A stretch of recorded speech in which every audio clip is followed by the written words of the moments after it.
Hello, and I'm continuing my series of PowerPoint presentations for Earth Science class.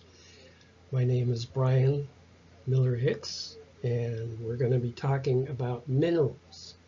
Minerals are the building blocks of rocks. Every rock that you see anywhere on Earth, in space, throughout the universe is made up of minerals. Each mineral has a specific chemical formula. Some minerals are composed of one element or one kind of atom. For example, the mineral gold is composed of gold atoms. The mineral silver is composed of silver atoms.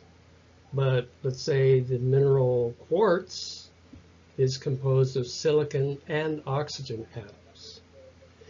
There are many different minerals that we know of. There's over 4,000 plus minerals that we've identified. And of course, minerals are very important to us, from the graphite in our pencils to the gold we have in our tooth fillings to various other industrial uses. We use diamonds for grinding. We use calcium or calcite in many industrial processes, and the list goes on. And we'll cover some of those examples in a bit. Okay, so here's a refresher of your high school chemistry, or maybe you're seeing this for the first time. Basic chemistry has to do with the definition of parts of substances, bits of substances that we know as atoms, molecules, and compounds. So let's tackle the atom first. What is an atom? An atom is the basic bit that makes up an element. For example, to use a previous example, gold is made of gold atoms. Okay, here's a periodic table which shows 92 naturally occurring elements and 12 plus elements that have been created artificially in nuclear reactors. So 90 doesn't really. So there's 92 naturally occurring elements and a few more that we've actually artificially created. So an atom is depicted like this. Often it's depicted as sort of like a solar system with a central nucleus composed of neutrons and protons and electrons orbiting this nucleus. That's not quite realistic. Scientists have discovered that the atom looks more like this, where there is a nucleus composed of protons and neutrons, with electrons able to occupy any space within this cloud at any time. So if you look at any given point within this cloud, there's a probability that an electron occupies that spot or doesn't occupy that spot. So it's more haphazard than this. This picture shows electrons in well-defined orbits. That's not really the case. Okay, so a nucleus, as I've said, is composed of neutrons and protons. Protons have a positive electrical charge. Neutrons have no charge. Electrons have a negative charge. This is important when we are combining individual atoms to form molecules and to form compounds, is their electrical charge. Now you note we have energy levels, first energy level, second energy level. These are shells. The shells are composed of a certain number of electrons. First energy level in a certain atom may contain 2 electrons. The second energy level may contain 8 electrons. In a stable atom, the atom wants to have a set number of electrons in each of these shells, and if it has less electrons or more electrons, that's sort of an unstable state, and it goes looking to add another electron or subtract another electron from its outer shell. That property of atoms to fill up their shells with electrons is what leads to bonding between individual atoms. which leads to bonding leads to the formation of molecules or compounds. So a molecule is two or more atoms of the same or different element. For example, a molecule of water is formed of atoms of hydrogen combined with an atom of oxygen. A molecule of chlorine is formed of two atoms of chlorine, or of chlorine combined with each other. Okay? So when you have two atoms of two different substances combining with each other, two different substances, like H2O. H2O is water and is actually considered a compound. You note that this slide shows that two types of substances, sodium, sodium is a metal composed of sodium atoms. It's an element. Chlorine is an element composed of chlorine atoms. If you combine sodium and chlorine, you get a completely different substance, which we know of as salt, or sodium chloride. Sodium chloride. Sodium, if you ingest sodium, is poisonous. If you breathe in chlorine gas, that's also poisonous. So they're both toxic substances, but really amazing, if you combine them both, you get a substance called salt, which of course we can readily ingest and is part of our everyday diet. Okay. So that brings us to atomic bonding, which I'll explain here. There's different types of atomic bonding. There is ionic bonding. So let's look at an atom of sodium and an atom of chlorine. In its outer shell, chlorine has 7 electrons. So it's missing an electron. It goes hunting, looking for another atom with an electron to give up. Sodium, since it has an extra electron, it has a negative charge. Chlorine, because it has a missing electron here, will take the sodium electron, incorporate it into its shell, and the two atoms will combine. That leaves sodium with a missing electron and therefore a net positive charge, and chlorine with an additional electron, which gives it a net negative charge. Now, an ion or an atom with a negative charge is called an anion, A-N-I-O-N. You notice the word anion has an N in it, so you can say N for negative. A positively charged ion or atom is called a cation, C-A-T-I-O-N. If you take the middle T, C-A-T-I-O-N, it looks like a plus sign. So cation is plus or positive, and anion is N or negative. Here is another depiction of the same thing we just saw, a sodium atom, a chlorine atom. The sodium atom loses that extra electron in its outermost shell. What's it going to do with just one electron in its outermost shell? It wants to give it away. So it gives it away to the chlorine, which needs another electron to complete its shell. You might say, not to sound too corny, but you might say the chlorine atom gets an electron from sodium and says to the sodium, you complete me. Okay, pretty bad, I know. Here's a different type of bonding that we call covalent. Now, ionic bonding is moderately strong. Covalent bonding is actually stronger. Covalent bonding is stronger because it's actually a sharing of electrons. If you see here two chlorine atoms, each one of which has 7 electrons in its outer shell. If you combine these two chlorine atoms, they are now sharing 2 electrons between each other. So each chlorine atom has 8 electrons in its outer shell. That's a very strong bond. Metallic bonding occurs only in metals in which the atoms are densely packed, but they're also free to move relative to each other. It's a sort of more of a fluid situation. So this kind of metallic bonding, this kind of bonding in metals, makes for or adds to the properties or promotes the properties of magnetism and the conduction of electricity, specialized to metals only. Okay, so we know now that minerals are made of atoms. What is a mineral? What is a crystal?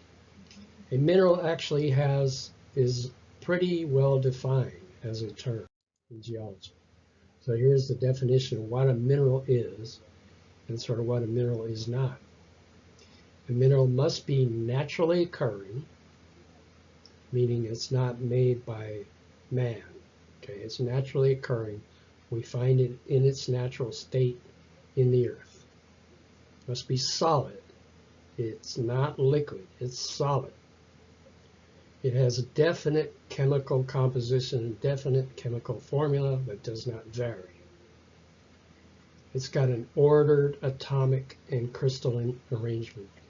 In minerals, the way that atoms arrange themselves to make up a mineral actually give it a structure, sort of like the architecture of a mineral is composed of the way atoms arrange themselves in relationship to each other. Sort of like the beams and the girders of a building, if you will.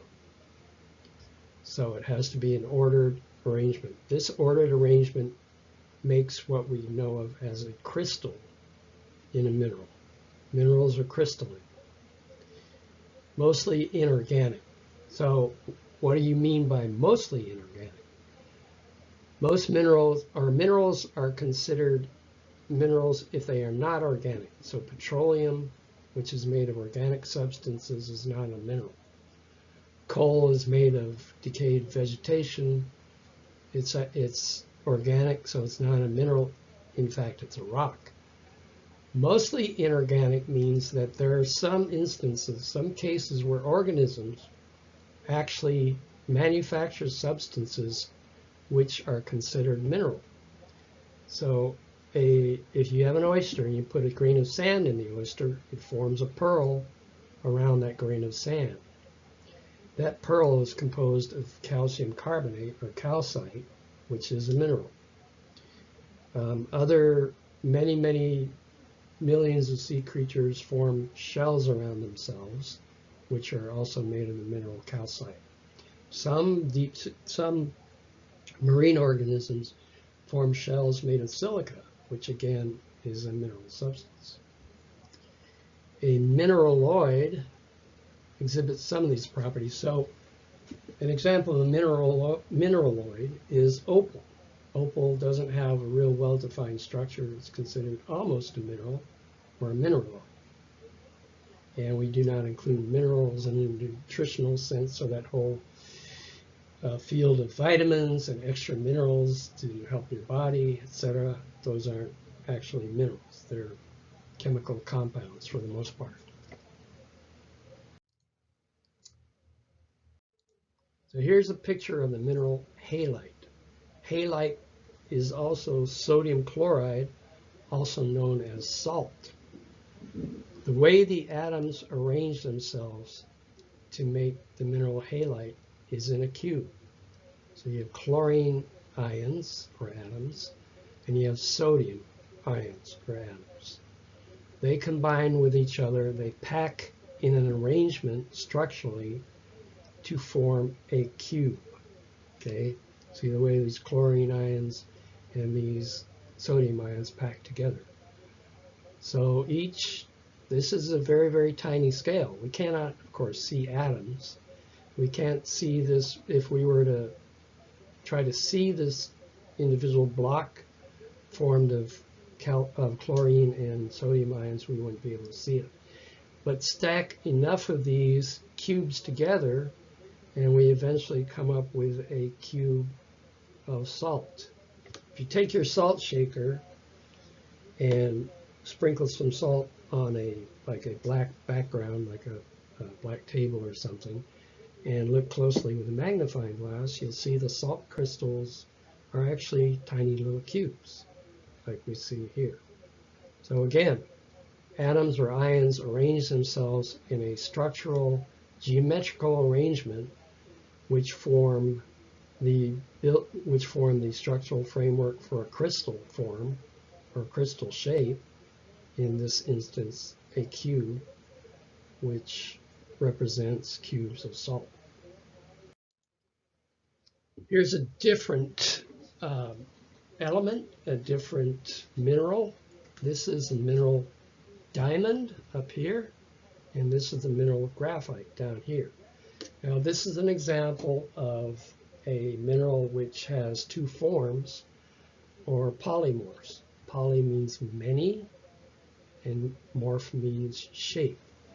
So carbon, if it arranges itself in this fashion with covalent bonds between each carbon atom in a three-dimensional crystalline framework or structure with very strong bonds in a three-dimensional framework, it forms the mineral diamond, pure carbon, nothing else. There are impurities in diamonds, but they're impurities. They're not part of the diamond mineral. Here's a different way that carbon atoms can arrange themselves. They arrange themselves in strong bonds between each other, but they form sheets. Okay? In between these sheets, the bonds are weak, but in the sheets themselves, the bonds are strong. So this forms a mineral of carbon that we call graphite. This property of weak bonds between the sheets gives graphite that slippery feel. Okay, if you take a piece of graphite, it sort of feels greasy and slippery if you slide it between your fingers.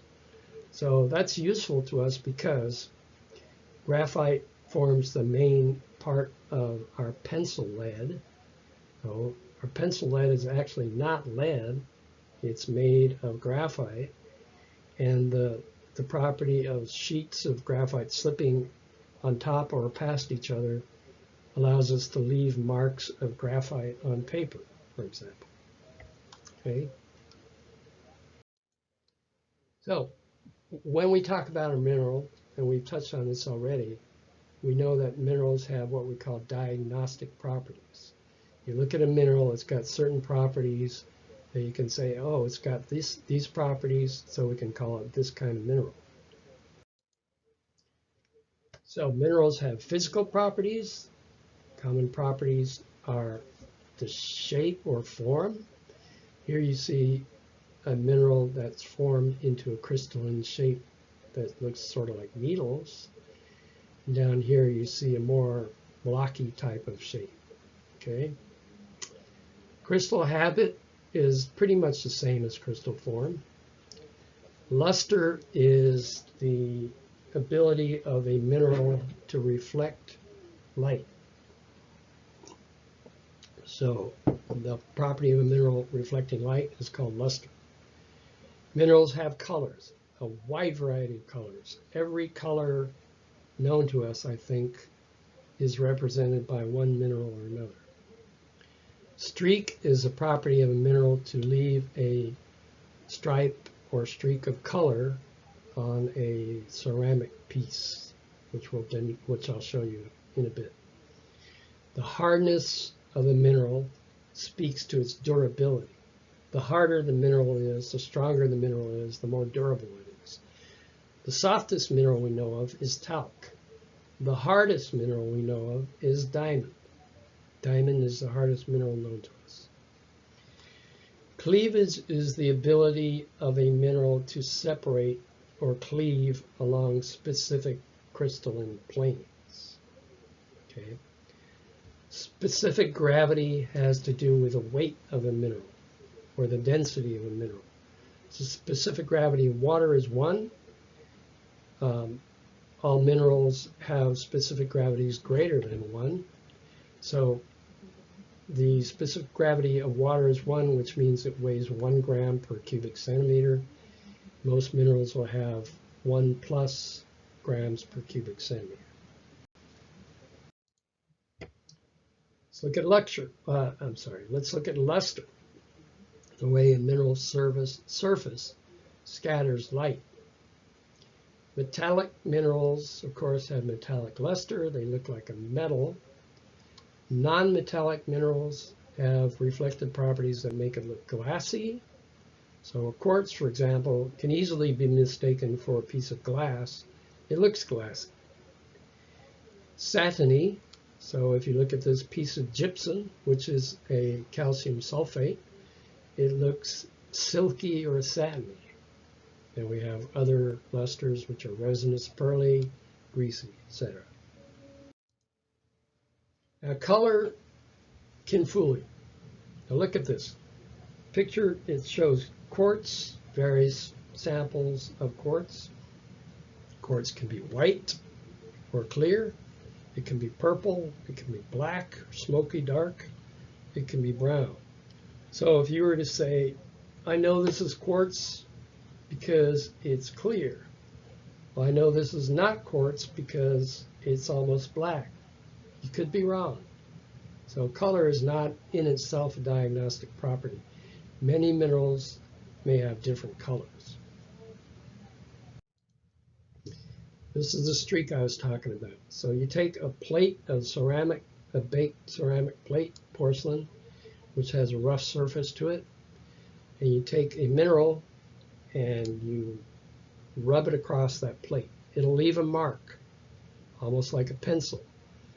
It'll leave a streak, and the color of that streak is often diagnostic of the type of mineral it is.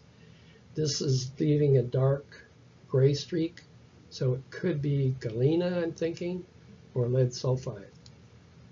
A hematite piece, a piece of hematite mineral, for example, iron oxide, if you streak it across the plate, will leave a red mark. Here's hardness again. So, as I mentioned before, talc is the softest mineral, so it's at the bottom of the scale. Diamond is at the top of the scale, the hardest mineral, so it's a 10 on this scale. This is called the Mohs scale of relative hardness, from 1 to 10, talc being a 1, diamond being a 10. In between we have gypsum, calcite, fluorite, apatite, orthoclase, quartz, topaz, corundum, and diamond. Now a streak plate has a hardness of 6.5, so anything harder than a streak plate, quartz, topaz, corundum, and diamond, will not leave a streak. It'll be too hard to leave a streak. Okay? A fingernail down here has a hardness of 2.5, so a fingernail will be able to scratch gypsum and talc because they're softer. So if you take a piece of gypsum and you run your fingernail across it, it'll leave a trail of powder of gypsum. If you run your fingernail across a piece of calcite or fluorite, you won't see any powdered mineral. You might see powdered fingernail. And I'm talking about real fingernails here, of course, not artificial fingernails. Okay. Cleavage chart. So again, cleavage is the ability of a crystal or a mineral to cleave or separate along crystalline planes. Okay. There are various directions of cleavage. A mineral like mica, for example, muscovite, cleaves or cuts or separates along one plane only into flat sheets. A mineral like fluorite down here, I'm sorry my window's blocking the picture, has 4 directions, here, here, here, here, 4 directions of cleavage. So if you see a mineral with a shape like this, you know it's probably not muscovite. Here's mica or muscovite again. Mica or muscovite here is a silicate mineral. So it's composed of silicon, oxygen, and other ingredients. It splits into flat sheets. It's quite an interesting mineral, actually. It splits into flat, almost transparent sheets, like you see here, along one direction of cleavage. Okay. Again, these are splitting along the alignment of the atoms in a particular mineral. So the arrangement of atoms has a lot to do with the way these crystals will split along preferred planes. So when we talk about all the thousands of minerals that we know about, we tend to classify things. We like to group things together, like in certain groups with certain similar characteristics.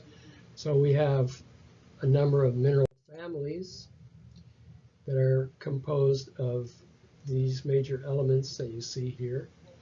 Now, in the Earth's crust, the most abundant element is actually oxygen.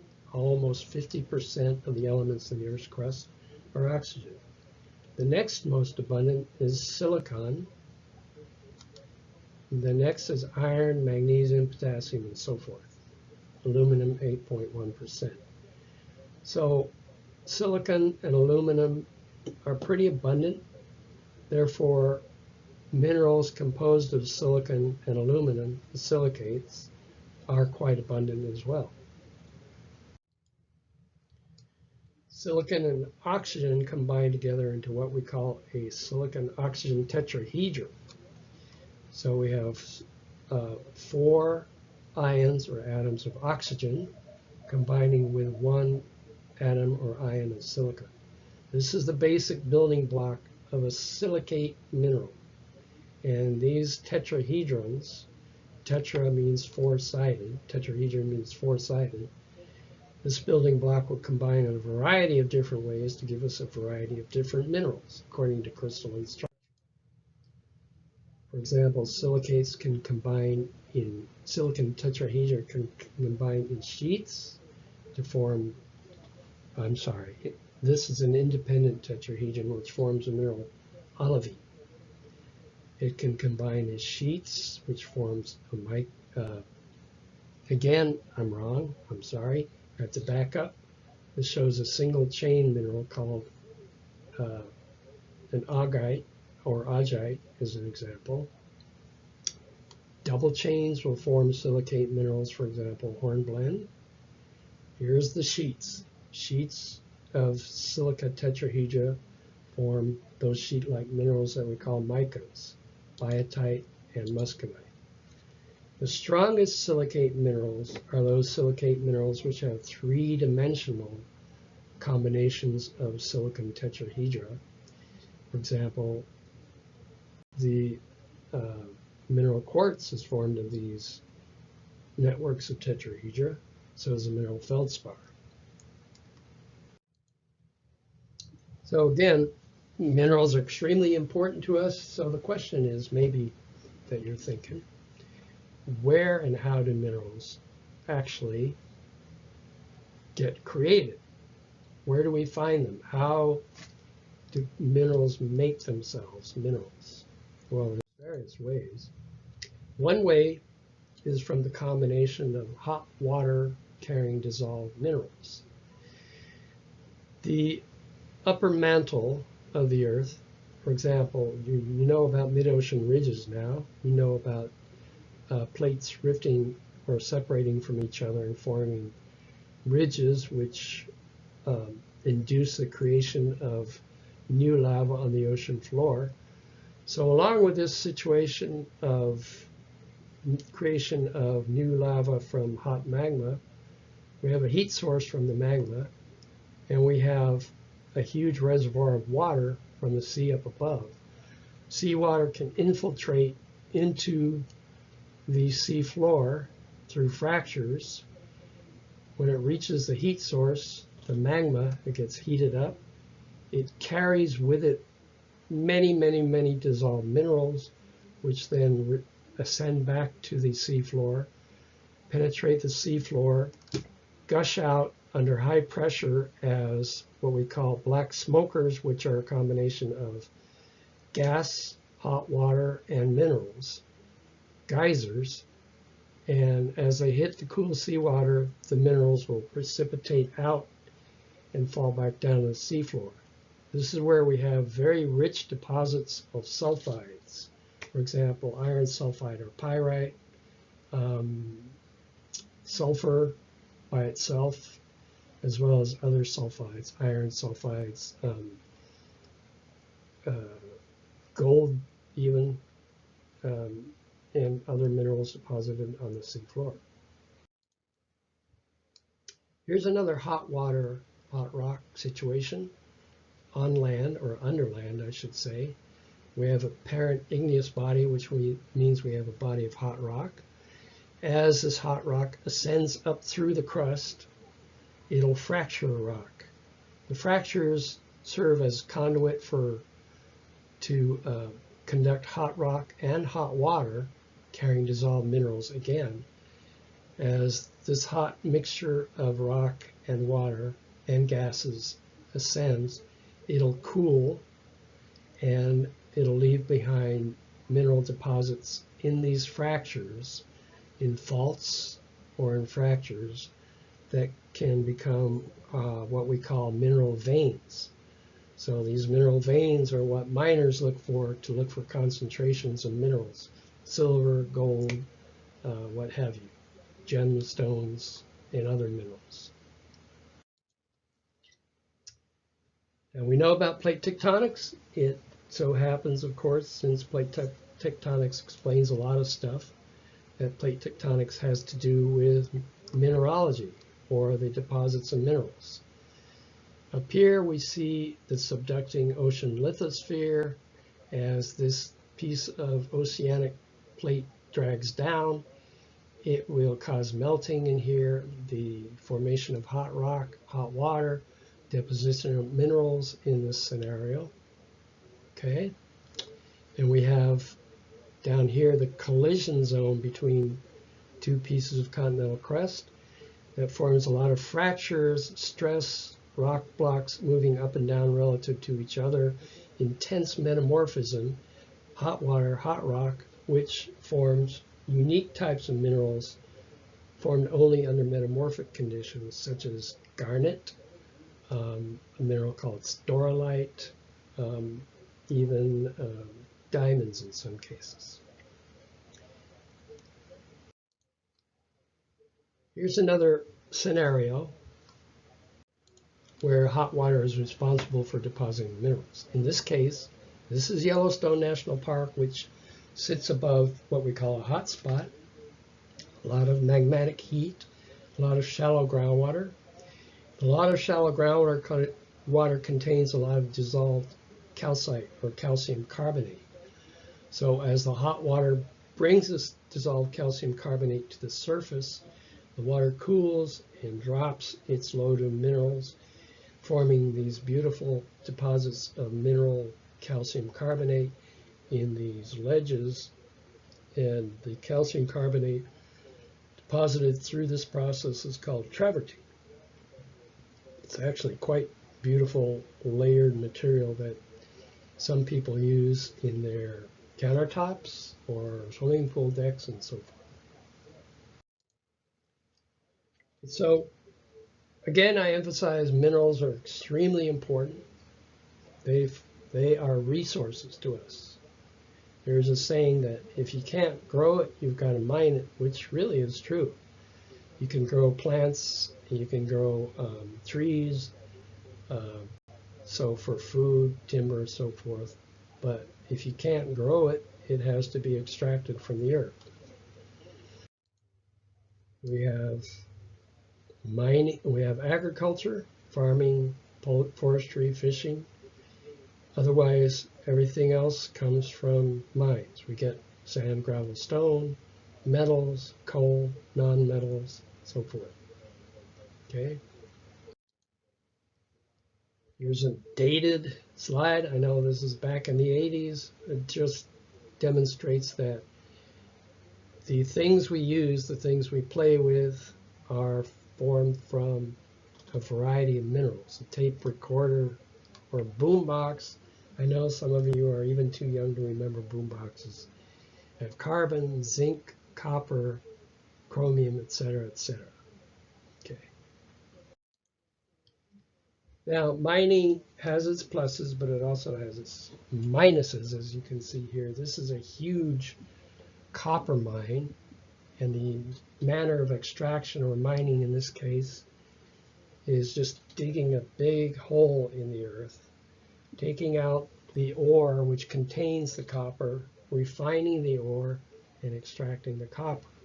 As you can see, this pretty much destroyed this beautiful mountainous landscape. There are measures to reclaim or patch back this land, but it takes a lot of effort and a lot of energy and isn't always successful. For example, to fill this hole, you obviously had to get material from somewhere else. Here's a way of mining that maybe your great-great-grandfather Danny used to do in the gold streams of California in the 1840s, panning for gold. So why does this work, and why did people go to streams in the mountainous regions of California to look for gold? Well, gold is very heavy, has a very high density, very high specific gravity. When the first gold was discovered in the streams near Sutter's Mill, near Sacramento, it was found in a stream or near a stream. So gold being heavy, as it comes out of rocks that it was originally deposited in, for example, you do find gold in granitic type rocks and mountains. Then it gets eroded out of these mountains by streams. The streams may not have enough energy to carry it because it's so heavy, so it tends to drop out of the stream and drop into gravels, sandbars and gravel bars, and that's where people go to look for gold. They go to these gravel bars and sandbars, take some water, take some sand, slosh that around, and see if they can find little shiny gold specks. Here is an example of mineralogy gone wild, if you will. Crystals gone crazy. This is the Nika cave in Mexico. These are individual crystals of the mineral gypsum, calcium sulfate. These crystals formed over many thousands of years in groundwater, which was rich in calcium and sulfur from nearby petroleum sources, which tend to have a lot of sulfur. And they were deposited and grew underwater for many thousands of years, as I said. Only when this chamber was drained from petroleum extraction activities nearby were these crystals discovered. Now, these are beautiful and extremely impressive crystals, but this gentleman here is, I guarantee, not going to be able to stand here for very long. You go into these caves, the temperature is around 100 degrees Fahrenheit, and the humidity is around 100%. So it's extremely uncomfortable at the least, and quite dangerous if you stay there more than a few minutes.